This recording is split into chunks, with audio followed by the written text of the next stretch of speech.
Hello, good morning students, very good morning. Saraswati Vidyapeeth Uchch Madhyamik विद्यालय देवल road शाखा की ऑनलाइन क्लासों में मोस्ट वेलकम, हार्दिक अभिनंदन। पढ़ रहे थे बच्चों जल संसाधन। क्या पढ़ रहे थे? जल संसाधन अपन पढ़ रहे थे। और जल संसाधन का अब जो चैप्टर चलेगा वो चलेगा 8.2। जल संसाधन को थोड़ा आगे बढ़ाते हैं और देखते हैं कि जल संसाधन मुख्य रूप से अपन ने डेफिनेशन सीखी थी कल की कि जल को बोलते हैं H2O, हाइड्रोजन और ऑक्सीजन के अणुओं से मिलकर के जल का निर्माण होता है।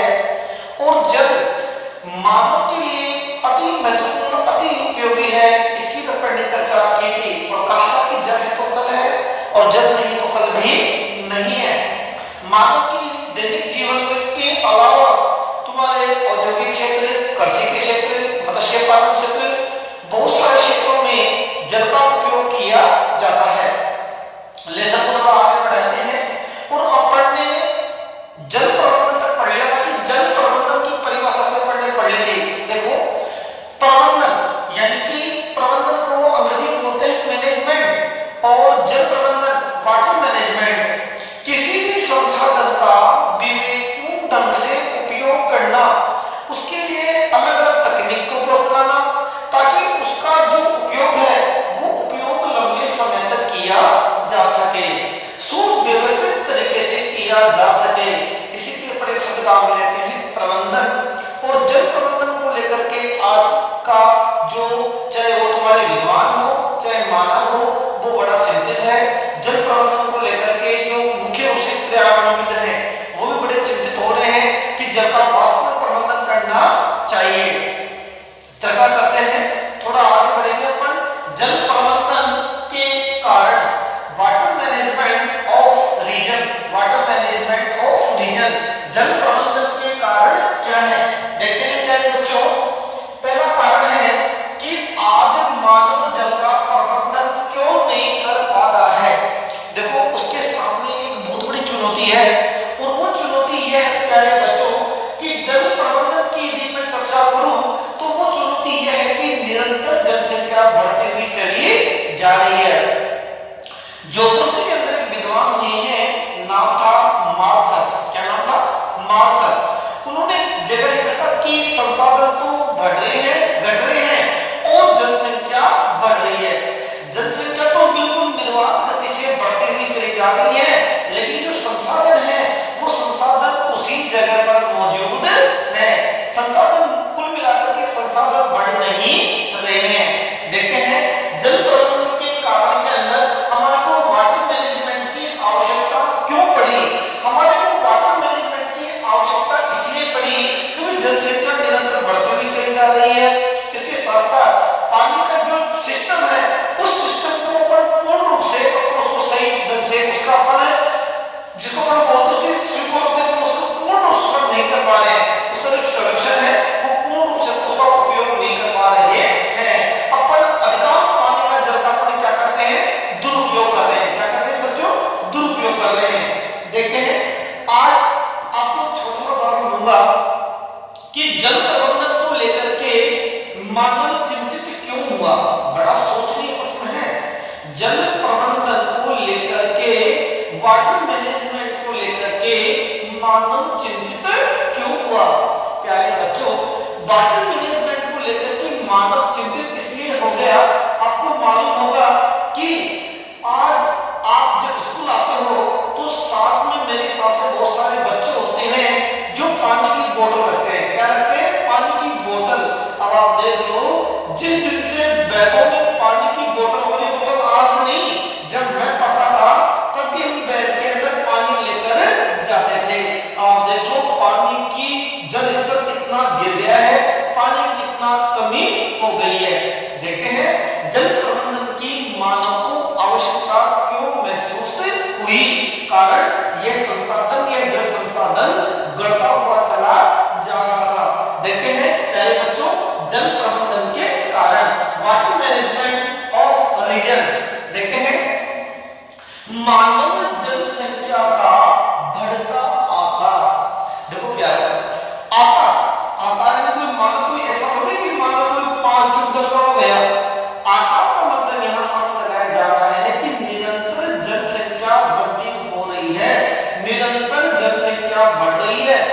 वृद्धि कैसी, वृद्धि ऋणात्मक भी होती है और धनात्मक भी होती है। जनसंख्या में प्यारे बच्चों जो वृद्धि हो रही है वो हो रही है धनात्मक वृद्धि। कैसी वृद्धि हो रही है, धनात्मक वृद्धि हो रही है। आप ये कह सकते हैं कि जन्म दर बढ़ रहा है और मृत्यु दर घट रहा है। इसका मतलब क्या हुआ, जन्म दर निरंतर बढ़ रहा है और मृत्यु दर निरंतर घट रहा है। तो पहला प्रश्न समझ में गया बच्चों, मानव जनसंख्या का बढ़ता हुआ आकार। It is clear. उस 71 और 29 मैंने पढ़ाया था आपको, पृथ्वी पर 71% जल है और 29% यहाँ पर क्या है, स्थल है। उसमें कोई परिवर्तन नहीं है, लेकिन यहाँ जनसंख्या में परिवर्तन हो रहा है। और परिवर्तन कैसा हो रहा है, परिवर्तन हो रहा है धनात्मक। ऐसा परिवर्तन हो रहा है, धनात्मक परिवर्तन हो रहा है। कहने का मतलब जनसंख्या निरंतर प्लस में ज्यादा मात्रा में बढ़ रही है। It is clear. आगे चलते हैं प्यारे बच्चों, आधुनिक जीवन शैली, मॉडर्न लाइफ कंडीशन भी बहुत ज्यादा प्रभावित कर रहे हैं। आज आधुनिक जीवन शैली की यदि मैं बात करता हूं तो आज का मानव अपने आप को बड़ा मॉडर्न समझता है। कैसे करता है, मॉडर्न समझता है। क्या पहले मानव नहीं था, यस या नो? लेकिन आज मानव की पूरी जो जीवन शैली है वो पूरी आधुनिक हो गई है। बात को जरा विचारने बिंदु है। पानी अमृत है, अमृत है पानी, उसकी एक एक बूंद बड़ी कीमती है। उस पानी को हम बढ़ा नहीं सकते हैं। बात समझ में आ रही है? और केवल 3% प्रायः मैंने 97% तो एलम वो लवणीय है, खारा जल है, सोडियम क्लोराइड से मिला हुआ है, कोई काम का नहीं है। कितना परसेंट है, मात्र 3% जल है जो मानव के जीवन के लिए उपयोगी है। अब उस 3% जल के अंदर प्यारे बच्चों तुम्हारे उसको पीना भी है, पेयजल के अंदर भी काम में लेना है। इसके अलावा उसको कृषि कार्य भी करना है, इसके अलावा उसको कल कारखानों में भी काम में लेना है। बहुत बड़ा चिंतनीय विषय है। और इसके अलावा जो पालतू पशु पालता है मानव, उनको भी उसको पानी पिलाना है। कुल मिलाकर के 3% का जो मीठा जल है उसका बहुत अधिक मात्रा में उपयोग होता है। आधुनिक जीवन शैली का पॉइंट इसलिए आ गया प्यारे बच्चों, आज हम देखते हैं जब वर्षा होती है तो वर्षा में घरों का पानी अपने उपयोग में नहीं ले पाते हैं। जबकि सिस्टम ये बोलता है, जल प्रबंधन एक चीज कहता है कि वर्षा का जब जल हो तो छत से पाइप के माध्यम से पानी को उतार करके और घर में एक गहरा गर्त बना लीजिए और लोड पैक और उस पानी को उसमें डाल दीजिए। उससे क्या होगा, धरती का जो जल स्तर है वो जल स्तर बढ़ेगा।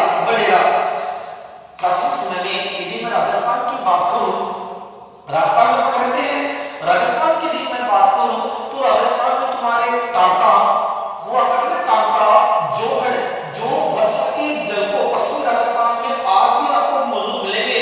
और राजस्थान फेमस है दुर्गों के लिए, किलों के लिए। हमारे यहाँ पर किला है नाहरगढ़ का किला जयपुर में, वहां पर भी जल वर्षा के जल प्रबंधन की व्यवस्था की जाती थी। अकाल के समय में उस वर्षा के जल को, जो वर्षा का जल जो इकट्ठा होता था, उस जल को सिंचाई के रूप में और पेयजल के रूप में काम में लिया जाता था। टांका, बावड़ी, आभा नदी की बावड़ी दौसा में फेमस है, दौसा में आभा नदी की बावड़ी, बावड़ी का शहर है बूंदी। कुल मिलाकर के मैं कहना चाह रहा हूं कि आज का जो आधुनिक मानव है वो पानी की कीमत, वो जल की कीमत नहीं समझ पा रहा है। अब आप तुलना कीजिए उनमें और अपने में अंतर है नहीं। जब शिक्षा का अभाव था, शिक्षा बिल्कुल कम न के बराबर थी, उस समय वो भी बुद्धिजीवी लोग थे, वो अपने से ज्यादा उनको पढ़ाई का मानता हूं। हम पढ़े लिखे होकर के और पानी का मैनेजमेंट, जल प्रबंधन नहीं कर सकते। अब आप देखो प्राचीन समय में भी जल का प्रबंधन किया करते थे। और आपको मालूम है प्यारे बच्चों, राजस्थान में तो वैसे काल पड़े फेमस है छपनिया का आकार। संबंध विक्रम संबंध 1899 में पढ़ा था, छपनिया का आकार की भूमि नहीं है और राजस्थान। ठीक है, देखते हैं आधुनिक जीवन शैली का मतलब हो गया कि मानव चाहे आधुनिक बन जाए, आधुनिक बनने में कोई हमारे को कोई अतिशयोक्ति नहीं है, लेकिन आधुनिक बनने के साथ साथ उसको जल का प्रबंधन करना पड़ेगा। आधुनिक मानव इसलिए बन जाए कि उसको चमचमाती गाड़ी चाहिए। क्या चाहिए? चमचमाती गाड़ी चाहिए। और गाड़ी की समस्या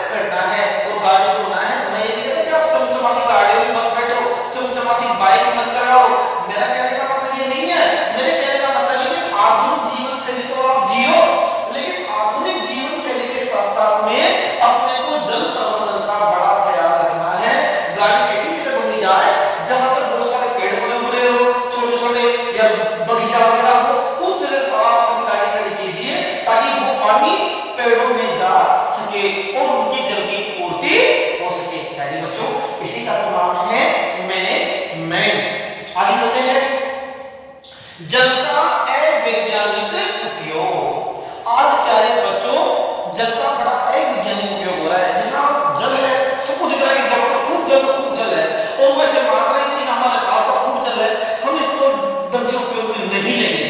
कई लोगों को मैं देखता हूं नहाने के अंदर भी 5-5 बाल्टी और 4-4 बाल्टी से लोग स्नान करते हैं। क्या एक बाल्टी से या आधी बाल्टी से स्नान नहीं होता? बहुत सारे लोगों को मैं देखता हूं कि दाढ़ी शेविंग बनाने के अंदर भी उनको आधी बाल्टी या एक बाल्टी चाहिए। घर में जो शेविंग बनाते हैं उसका भी मेरे को प्यारे बच्चों ढंग से उस दुरुपयोग को अपने को दूर करना है, और जल प्रबंधन को, जल का हमारे को बिल्कुल वैज्ञानिक रूप से प्रयोग करना है। बात समझ आ रही है? टूटी चल रही है और आप बाथरूम में लगे हैं और बाल्टी भर गई, और बाल्टी भरने के बाद पूरा पानी कहां अंदर थोड़ा रहेगा, बाहर आएगा नहीं आएगा? ये सियानो, कुल मिलाकर के जल का हमारे को वैज्ञानिक ढंग से प्रयोग करना चाहिए। यदि हमारे बगीचा हो या आप कृषि करते हो तो कृषि के साथ साथ में इजराइल से तकनीक पाई की सबसे पहले बूंद बूंद से टपकना, जिसको आप अपनी भाषा में बोलते हैं फव्वारा सिस्टम। क्या बोलते हैं? एक तो फव्वारा सिस्टम और एक होता है बिल्कुल ड्रिप सिंचाई। तो उस ड्रिप सिंचाई से अपने जो भी कृषि कार्य करते हैं वो अपन उसके बराबर में नलके प्लास्टिक के पाइप होते हैं वो डाल देते हैं, और उस पानी केवल डायरेक्ट पानी जड़ों में ही जाता है। इससे भी पानी का उपयोग होता है, और इसी का नाम है मेरे बच्चों जल का वैज्ञानिक उपयोग करना चाहिए, जबकि अवैज्ञानिक उपयोग अपन कर रहे हैं। तो याद कर लेना, जल का अवैज्ञानिक उपयोग करने के कारण जल प्रबंधन के बारे में हमारे को सोचना पड़ा। थोड़ा आगे चलते हैं, वर्षा का अधिकांश जल नदियों के माध्यम से कहां जाता है? आपको भी मालूम है, समुद्र में। नदियां कहीं करती है समुद्र में। मैंने पढ़ाया, आपको बहुत पढ़ाया है, हमारे भारत में जो वर्षा होती है वो 2 मानसूनों से होती है। एक होता है दक्षिणी पश्चिमी मानसून, और एक मानसून का नाम है प्यारे बच्चों उत्तरी पूर्वी मानसून। ध्यान रखना, भारत में जो वर्षा होती है वो 2 मानसूनों से होती है। एक का नाम है दक्षिणी पश्चिमी मानसून और एक का नाम है उत्तरी पूर्वी मानसून। ध्यान रहे, सबसे ज्यादा जो बारिश में जिसकी भूमिका होती है वो होती है दक्षिणी पश्चिमी मानसून। हमारे भारत में हिंद महासागर लगता है, और हिंद महासागर की 2 भुजाएं हैं। कितनी भुजाएं? 2 भुजाएं हैं, 2 शाखाएं हैं। एक का नाम है, आपने पढ़ा है, अरब सागर। क्या नाम है? अरब सागर। और एक का नाम है प्यारे बच्चों बंगाल की खाड़ी। अरब सागर और बंगाल की खाड़ी। अब कुछ नदियां तो अरब सागर में गिरती हैं और कुछ नदियां बंगाल की खाड़ी में गिरती हैं। मैं समझाना चाहूंगा, आपको बताना चाहूंगा। देखते हैं, ये मान लेते हैं इंडिया, इधर देखो आ गया तुम्हारा, ये हो गया तुम्हारा पश्चिमी और ये हो गया तुम्हारा पूर्वी। 2 घाट है, पूर्वी घाट और पश्चिमी घाट, और 2 ही मैदान है, पूर्वी तटीय मैदान और पश्चिमी तटीय मैदान। पश्चिमी घाट से निकलने वाली नदियां अपना अधिकांश जल कहां डालती हैं? अरब सागर में डालती हैं। इधर क्या है प्यारे बच्चों? अरब सागर है। इधर क्या है? अरब सागर है। और इधर क्या है? और पूर्वी घाट से निकलने वाली नदियां अपना जल कहां डालते हैं? बंगाल की खाड़ी में डालते हैं। और ये पूरा क्या है? हिंद महासागर है। बड़ा चिंतनीय बिंदु है, बड़ा सोचनीय बिंदु है कि वर्षा के जल को मानव क्या नहीं रोक सकता? मानव इस दुनिया का सबसे बुद्धिमान प्राणी है, क्या वो वर्षा के जल को रोक नहीं सकता? कुछ योजनाएं नहीं बना सकता? बच्चों, निश्चित रूप से मानव ने इस पॉइंट पर फोकस किया है, और आज देश में लगभग 110 से भी ज्यादा परियोजनाएं भारत में बन चुकी हैं। देखते हैं, वर्षा का अधिकांश जल नदियों के माध्यम से, किसके माध्यम से? नदियों के माध्यम से कहां जाता है? समुद्र में चला जाता है। अब समुद्र में तो पहले खारा पानी है, और जब नदी अपना जल अरब सागर में डालती है, बंगाल की खाड़ी में डालती है, तो भाई ये तो खारा पानी है, इसमें तो क्या भरा हुआ है? NaCl, सोडियम क्लोराइड भरा पड़ा है। और जब वर्षा का पानी पूरा का पूरा नदी के साथ मिलकर के यहाँ जा रहा है, तो फिर क्या होता है? वो भी पानी खारा हो जाता है।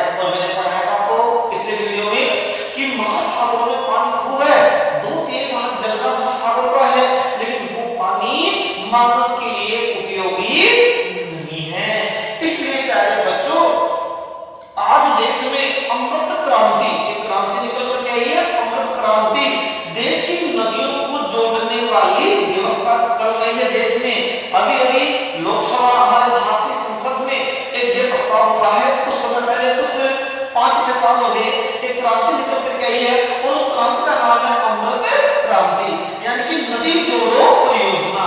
जो छोटी नदियां हैं उनको बड़ी नदियों से जोड़ना। कुल मिलाकर के नदियों का जल भी समुद्र में नहीं जाना चाहिए। बात समझ आ रही है? उस जल का पूर्ण रूप से उपयोग करना चाहिए। दोबारा फोकस कर रहे हैं प्यारे बच्चों, देखते हैं जल प्रबंधन के कारण, वाटर मैनेजमेंट ऑफ रीजन। पहला है मानव जनसंख्या का बढ़ता हुआ आकार, दूसरा है आधुनिक जीवन शैली, तीसरा है जल का अवैज्ञानिक उपयोग और चौथा है वर्षा का अधिकांश जल नदियों के माध्यम से कहां चला जाता है? समुद्र में चला जाता है। मानव सोचने के लिए मजबूर हो गया क्योंकि जल स्तर निरंतर बढ़ता हुआ चला जा रहा है। इसलिए प्यारे बच्चों हमारे को भी जल प्रबंधन को अपनाना होगा। ये 4 कारण हैं आपके पूरा सिलेबस पर चल रहे हैं, टू द पॉइंट सिलेबस पे अकॉर्डिंग अपन चल रहे हैं और उस सिलेबस में 4 पॉइंट आपको याद करने हैं। द मोस्ट इंपोर्टेंट क्वेश्चन है बोर्ड के लिए, जल प्रबंधन के कोई 4 कारण लिखिए। जल प्रबंधन के कोई 4 कारण लिखिए। पहला है मानव जनसंख्या का बढ़ता हुआ आकार, आप ये भी लिख सकते हो बढ़ती हुई जनसंख्या। दूसरा है आधुनिक जीवन शैली है, जल का अवैज्ञानिक उपयोग है और वर्षा का अधिकांश जल नदियों के माध्यम से समुद्र में चला जाता है। देखते हैं अब एक प्रश्न समझ आ रहा है, ये कह रहा था अभी लास्ट में मैंने बताया कि अधिकांश नदियां कहां गिरती है? समुद्र में गिरती है। अरे नदियां कहां समाहित होती है? सागरों में समाहित होती है। लेकिन उन नदियों के ऊपर कुछ परियोजनाएं बनाई गई हैं। परियोजनाओं की आवश्यकता क्यों महसूस हुई प्यारे बच्चों? हमारे भारत में एक बिहार का स्रोत बोलते हैं कोसी नदी को, क्या कहते हैं? कोसी नदी जो है प्यारे बच्चों, कोसी नदी है इसको बोलते हैं बिहार का स्रोत। इसको बोलते हैं बिहार का स्रोत, ठीक है। एक दूसरी नदी है उसका नाम है दामोदर। क्या नाम है? दामोदर। और प्यारे बच्चों इस नदी को बोला जाता है बंगाल का स्रोत। क्या बोलते हैं इसको? बंगाल का स्रोत। एक नदी है और उसका नाम है महानदी। क्या नाम है बच्चों? महानदी। और वो है उड़ीसा में, कहते हैं उड़ीसा का स्रोत। उड़ीसा का स्रोत कौन है? महानदी। उड़ीसा का स्रोत किसे कहते हैं? महानदी को उड़ीसा का स्रोत कहा जाता है। अब प्यारे बच्चों नदी तो बहुत अच्छी चीज है, नदी बहुत प्राकृतिक वस्तु है, प्रकृति के द्वारा हमारे को मिली है। इसको मानव ने शोक क्यों कह दिया? अरे कोई मरता है जब अपन शोक शब्द छपवाते हैं, शोक शब्द का हम लेते हैं, लेकिन यहाँ पर तो नदियों के आगे शोक शब्द लगा दिया गया। उड़ीसा के लिए कह दिया गया उड़ीसा का स्रोत महानदी, कोसी बिहार का स्रोत कोसी नदी और बंगाल का स्रोत दामोदर नदी। बड़ा चिंतनीय बिंदु है। कहीं न कहीं इन नदियों ने बड़ी गड़बड़ की है। इन नदियों ने कहीं न कहीं यहाँ के मानव को बहुत ज्यादा मात्रा में क्षति पहुंचाई है। इसके प्यारे बच्चों इनके लग गई शोक लग गया। पुनः टॉपिक की बात थोड़ा आगे चलते हैं। हमारे भारतीय कृषि के 2 जुड़वा संकट है। भारतीय कृषि के अगले पार्ट में हो गया, लेकिन इससे पहले टॉपिक यहाँ चल रहा है तो वो क्वेश्चन यहाँ पर बताना बहुत जरूरी है। भारतीय कृषि के दो जुड़वा संकट है। भारतीय कृषि के 2 जुड़वा संकट है। एक का नाम है सूखा और एक का नाम है प्यारे बच्चों बाढ़। यहाँ पर बिल्कुल कई बार तो पूरा सूखा ही जाता है, अकाल ही पड़ जाता है भारत में। उसे मिट्टी बनती मानसून जलवायु है, वर्षा मानसूनी पवनें करवाती है, मानसून यदि मानसून यदि बलवान होता है तो अच्छी वर्षा होती है और मानसून यदि निर्वत होता है तो वर्षा नहीं के बराबर होती है। देखते हैं वो बहुत गहराई चले जाएंगे, एल्निनो वगैरह और भी है, वो बहुत गहराई चले जाएंगे। अपने केवल सिलेबस के ऊपर बच्चों को चढ़ना है, तुरंत याद करते हैं। भारतीय कृषि के 2 संकट है, एक का नाम है सूखा और एक का नाम है बाढ़। इन नदियों के शोक क्यों लगा? इस नदियों के शोक इसलिए लगा क्योंकि ये नदियां हर साल बाढ़ लाती है। एक सरकारी रिपोर्ट के अनुसार, एक सरकारी रिपोर्ट आधार के आंकड़ों के अनुसार, भारतीय अर्थव्यवस्था के आंकड़ों के अनुसार भारत में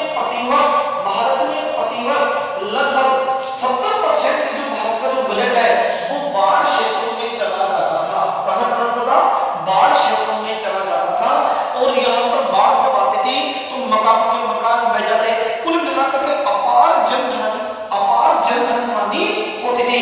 पहले बच्चों उस अपार जनधन हानि को रोकने के लिए मानव मजबूर हो गया, मानव को शक्ति मिली। कहते हैं ना कि आवश्यकता आविष्कार की जननी होती है। आवश्यकता आविष्कार की, मानव को आवश्यकता महसूस हुई इस चीज की कि क्यों ना ये नदियां लगातार बाढ़ ला रही है और इस बाढ़ को रोका जाए। इसलिए मानव ने परियोजनाओं पर कार्य करना शुरू कर दिया। प्यारे बच्चों, नदी प्राकृतिक है, तालाब प्राकृतिक है, मानता हूं, लेकिन नहर कभी प्राकृतिक नहीं कह सकते। नहर तो मानव के द्वारा बनाई जाती है। नहर कृत्रिम होती है, ध्यान रहे, नहर क्या होती है? कृत्रिम होती है। आज विश्व में बहुत सारी नहरें निकाली गई हैं। मैं कहना चाहूंगा, आपको उदाहरण देना चाहूंगा हमारे एशिया महाद्वीप की। वैसे तो इंदिरा गांधी नहर, IGNP, राजस्थान की जीवन रेखा, राजस्थान की जो जीवन रेखा है ये एशिया की सबसे बड़ी नहर है। याद रखना, एशिया महाद्वीप जो सबसे बड़ा महाद्वीप है, उस एशिया महाद्वीप जो पूरे विश्व में 60% कितना परसेंट, 60% का हिस्सा अकेला रखता है क्षेत्रफल का, 60% जनसंख्या लगभग अकेला अपने पास रखता है। उस एशिया महाद्वीप में एक नहर है और वो नहर कहां है प्यारे बच्चों? इंदिरा गांधी नहर है राजस्थान में। यह नहर बाढ़ के लिए नहीं निकाली गई है। थार का मरुस्थल है और थार के मरुस्थल में पीने तक का पानी नहीं था। आज वहां पर सब कुछ हरा भरा हो गया। प्रश्न आता है कि राजस्थान में अन्न का कटोरा, राजस्थान में धान का कटोरा गंगा नगर, आज वहां कपास पैदा हो रहा है, फल पैदा हो रहे हैं। कुल मिलाकर के ऐसी कोई चीज नहीं है जो वहां पैदा नहीं है। आज वहां की धरती पूरी हरी भरी रह गई और इसीलिए राजस्थान की इसको जीवन रेखा कहते हैं। प्रारंभ इसका नाम राजस्थान की नलगंगा या राजस्थान नहर था, ध्यान रहे। लेकिन हमारे देश की आयरन लेडी थी, भारत की भूतपूर्व प्रधानमंत्री स्वर्गीय इंदिरा गांधी, जब 1984 में शांत हुई, मृत्यु हुई, तो उनकी याद में प्यारे बच्चों इस नहर का नाम दे दिया था इंदिरा गांधी नहर। क्योंकि मैं इसलिए बता रहा हूं क्योंकि जो नदियां हैं वो बाढ़ आती है। अब थोड़ा आगे चलते हैं, बाढ़ क्यों आती है? बड़ा सोचने बिंदु है, बाढ़ क्यों आती है? बाढ़ का मेन कारण क्या है? प्यारे बच्चों, आपने पढ़ा होगा अपरदन और निक्षेपण। जब अपरदन में क्या होता है? अपरदन 3 से होता है, वायु अपरदन, जल अपरदन और हिम अपरदन। अपरदन का मतलब होता है किसी वस्तु को, चाहे वो मिट्टी हो, कंकड़ हो, पत्थर हो, जब वो एक स्थान से दूसरे स्थान पर चले जाते हैं पवन के द्वारा यानी वायु के द्वारा, जल के द्वारा और हिम के द्वारा, वो भी धीरे धीरे पिघलता है, बहता है और आगे चला जाता है। कुल मिलाकर के कहने का मतलब ये हो गया कि अपरदन जहां जाता है, अपरदन जहां खत्म हो जाता है, तो प्यारे बच्चों फिर चालू होता है निक्षेपण। क्या चालू होता है? निक्षेपण। नदियां बहती हैं और नदियां अपने साथ गाद लेकर के आती है। नदियां अपने साथ क्या लेकर जाती है? गाद। नदियां अपने साथ गाद या अवसाद, या क्या लेकर आती है? अवसाद, ये लेकर के आती है। और जब नदी के पेटे में ये अवसाद जमा हो जाता है और फिर वर्षा चालू होती है, फिर हिमपात होता है और फिर जल बहना शुरू होता है। जब नदियों का पेटा भर जाता है तो वो पानी बाहर निकलने लगता है और बड़ी अपार जनधन हानि होती है और इसलिए प्यारे बच्चों बाढ़ की उत्पत्ति होती है। तो याद रखना, भारतीय कृषि के 2 ध्रुवा संकट है, एक का नाम है सूखा और एक का नाम है बाढ़। थोड़ा आगे चलते हैं, देखते हैं। एक शब्द लगा हुआ है बहुउद्देशीय परियोजनाएं। वे परियोजनाएं ऐसी नदी परियोजनाएं जिनका एक से अधिक उद्देश्य होते हैं, वे कहलाते हैं बहुउद्देशीय परियोजना। क्या कहलाती है मेरे बच्चों? बहुउद्देशीय परियोजना, जिसमें बिजली है, मछली पालन है, कृषि है, पेयजल, सिंचाई, कृषि, मछली पालन और इसके अलावा जल विद्युत और औद्योगिकरण को कारखानों को पानी पहुंचाना। इसलिए ऐसी परियोजनाएं जिनके एक से ज्यादा उद्देश्य होते हैं, वे परियोजनाएं कहलाती हैं बहुउद्देशीय परियोजनाएं। पहले बच्चों याद कर लेना, द मोस्ट इंपोर्टेंट क्वेश्चन है तुम्हारे लिए, बहुउद्देशीय परियोजनाओं से क्या आशय है वह परियोजनाएं जिनका एक से अधिक उद्देश्य होते हैं वे कहलाती है बहुउद्देशीय परियोजनाएं। अब क्या क्या उद्देश्य हो सकते हैं देखते हैं। सिंचाई के हेतु जल की पूर्ति, सिंचाई के हेतु जल की पूर्ति, कृषि कार्य करने के लिए, फसल बोने के लिए, और फसल बोने के बाद में क्या करनी पड़ती है, सिंचाई करनी पड़ती है, इसलिए। दूसरा है जल विद्युत उत्पादन, बिजली बनाने के लिए भी जल की आवश्यकता पड़ती है, जल को कोयले की आवश्यकता पड़ती है प्यारे बच्चों। और इसके लिए कहा था कि आधुनिक वर्तमान समय में जल विद्युत को श्वेत कोयला के नाम से जाना जाता है। इस कोयला का नाम क्या होता है, श्वेत कोयला के नाम से जाता है। और आज आपको मालूम है भारत की 60% ट्रेनें तुम्हारे जल विद्युत बिजली से दौड़ रही है। वैसे बिजली कोयले से बनती है, जल से भी बनती है, परमाणु से भी बनती है। आगे चलते हैं। परमाणु यानी कि जो यूरेनियम है, थोरियम है, इसके लिए मोनोजाइट वगैरह है, पदार्थों से निकलता है थोरियम, कुल मिलाकर के इनसे भी बिजली बनाई जा रही है। लेकिन भारत की अधिकांश बिजली जल के द्वारा बनती है।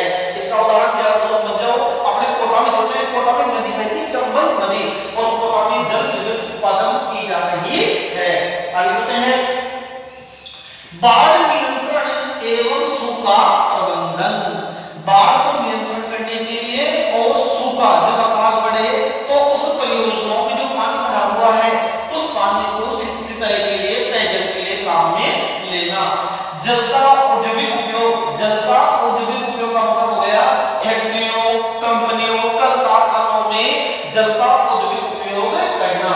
घरों के अंदर आप सुंदर सुंदर ग्रेनाइट, सुंदर सुंदर मार्बल और सुंदर सुंदर कोटा स्टोन के पत्थर लगाते हो, और ये पत्थर काटने के लिए प्यारे बच्चों को देखना, जहां पर पत्थर की चिराई होती है, ये पत्थर को चीरने के लिए पानी की आवश्यकता पड़ती है।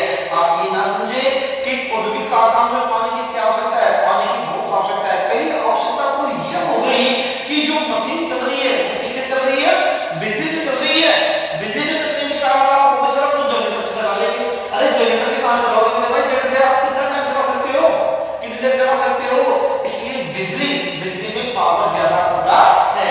आगे चलते हैं। पेयजल आपूर्ति और मछली पालन, इसका बहुत सारा उदाहरण दे सकता हूं मैं। हमारे राजस्थान के अंदर इस समय राजस्थान में सबसे बड़ा पेयजल का जो बांध है, जो परियोजना है, उसका नाम है बच्चों बीसलपुर बांध। और बीसलपुर बांध किस कहां पर है, टोडारायसिंह गांव, कहां पर बनाया गया है, टोडारायसिंह गांव।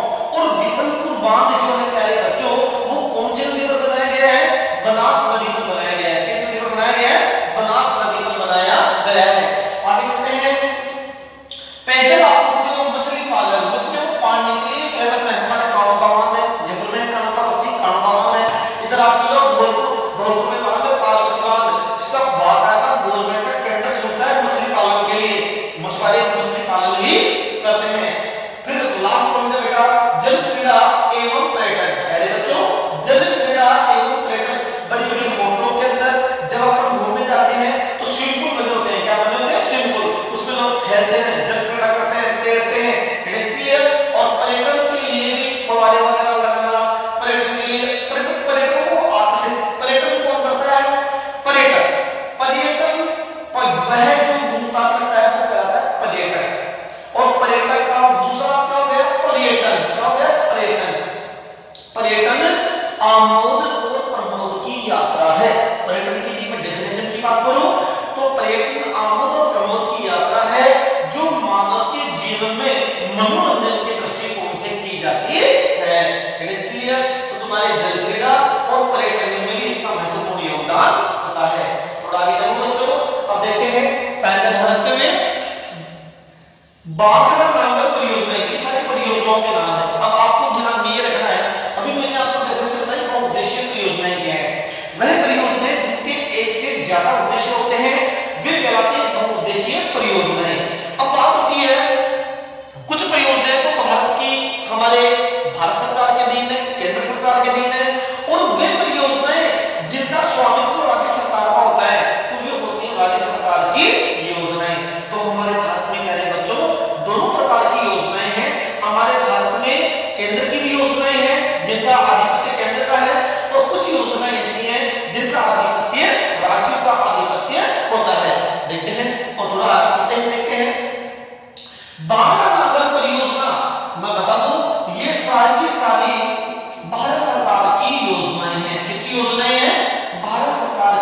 परियोजनाएं हैं। पहली है बांका नांगल परियोजना। और प्यारे बच्चों दिमाग में क्वेश्चन आ गया, बांका नांगल परियोजना याद आती, दिमाग में क्वेश्चन आ गया, हमारे देश के प्रथम प्रधानमंत्री कौन थे? पंडित जवाहरलाल नेहरू। और पंडित जवाहरलाल नेहरू ने बांका नांगल का जब उद्घाटन किया था तो उन्होंने चीज कही थी कि ये परियोजनाएं, उद्घाटन कब किया था? 1948 में। तो क्या था बच्चों? 1948 में। और उस समय भारत में उन्होंने कहा कि ये हमारे आधुनिक भारत के मंदिर हैं। इन परियोजनाएं को उन्होंने क्या उपमा दी थी? पंडित जवाहरलाल नेहरू ने क्या कहा था? आधुनिक भारत के मंदिर। इन परियोजनाओं को उन्होंने कहा था आधुनिक भारत के मंदिर, कि ये परियोजनाएं आधुनिक भारत के मंदिर होंगे। और वास्तव में बच्चों मैं सही बता रहा हूं, आज जनसंख्या में चीन के बाद में दूसरा स्थान है। और वास्तव में ये लोग यदि कार्य नहीं करते, ये परियोजनाएं नहीं बनाते, तो मैं सत्य कह रहा हूं कि आज पूरा का पूरा सिस्टम फेल था। बात समझ आ रही है? तो ये प्रश्न बोर्ड के लिए इम्पोर्टेंट प्रश्न है कि पंडित जवाहरलाल नेहरू का परियोजनाओं को लेकर के क्या कहते हैं? याद लेना, आधुनिक भारत के मंदिर। ये परियोजनाएं आधुनिक भारत के मंदिर हैं। देखते हैं भारत सरकार के अधीन कौन सी परियोजनाएं? भारत सरकार कह दो और आप ये भी कह सकते हो केंद्र सरकार। एक ही बात है, बांका नांगल परियोजना, इसके बाद में रिहुण परियोजना, दामोदर घाटी परियोजना, हीराकुंड परियोजना, कोसी परियोजना, टिहरी परियोजना। बांका, रिहुण, दामोदर, हीराकुंड, कोसी और टिहरी, ये तो तुम्हारे भारत सरकार की परियोजनाएं। कल इन परियोजनाओं के अंदर प्रवेश करेंगे और वो बताऊंगा कौन कौन सी नदियां हैं और कौन कौन से राज्य हैं। कल अगले टॉपिक पर चर्चा करेंगे। इससे पहले हम देख लेते हैं वे परियोजनाएं जिनका स्वामित्व राज्य सरकारों का होता है। किनका होता है? वे परियोजनाएं जिनके ऊपर स्वामित्व राज्य सरकारों का होता है। चंबल परियोजना, नागा सागर परियोजना, तुंगभद्रा परियोजना, मयूराक्षी और फरक्का परियोजना, माही परियोजना, गंडक परियोजना और मत्स्य परियोजना। ये परियोजनाएं प्यारे बच्चों भारत सरकार की वे परियोजनाएं जिनके ऊपर स्वामित्व केंद्र सरकार का होता है, वे केंद्रीय परियोजनाएं कहलाती हैं। और वे परियोजनाएं जिनका स्वामित्व राज्य सरकार का होता है, वे कहलाती हैं राज्य सरकार की। दोबारा बता रहा हूं, बांका नांगल परियोजना ही भारत सरकार की है, रिहुण परियोजना भारत की सरकार की है, दामोदर घाटी परियोजना भारत सरकार की है, हीराकुंड परियोजना भारत सरकार की है, कोसी परियोजना भारत सरकार की है, टिहरी परियोजना भारत सरकार की है। मैंने आपको तीन उदाहरण दिए थे। उड़ीसा का सो महानदी हीराकुंड बांध बना दिया गया, याद रखना। विश्व का सबसे लंबा बांध है हीराकुंड बांध। इसके बाद में कोसी, बिहार का सो कोसी नदी, ये आ गया तुम्हारा बिहार का सो। और ये आ गया तुम्हारा एक और परियोजना थी और वो थी दामोदर बंगाल का सो, दामोदर घाटी परियोजना बंगाल का सो। ये सो थी लोग जंगल, ये नदियां जंगल कहां निकल रही थी बहुत भयंकर रूप से, और उनको परियोजनाओं का रूप दे दिया गया। आगे चलते हैं राज्य सरकारों में चंबल, नागार्जुन, तुंगभद्रा, मयूराक्षी फरक्का, माही, गंडक और मचकुंड। प्यारे बच्चों यहाँ से स्कूल से जो वीडियो डाले जा रहे हैं उनको आप रेगुलर देखिए। यहाँ से जो पीडीएफ फाइल नोट्स भी डाली जा रही है, उन नोट्स को आप अपने कॉपी में मेंटेन करते हुए चलिए, क्योंकि समय कम है। वैश्विक महामारी के कारण समय थोड़ा कम बचा है। अपने को पूर्ण रूप से अपनी हिम्मत करके और अच्छी तैयारी करनी है।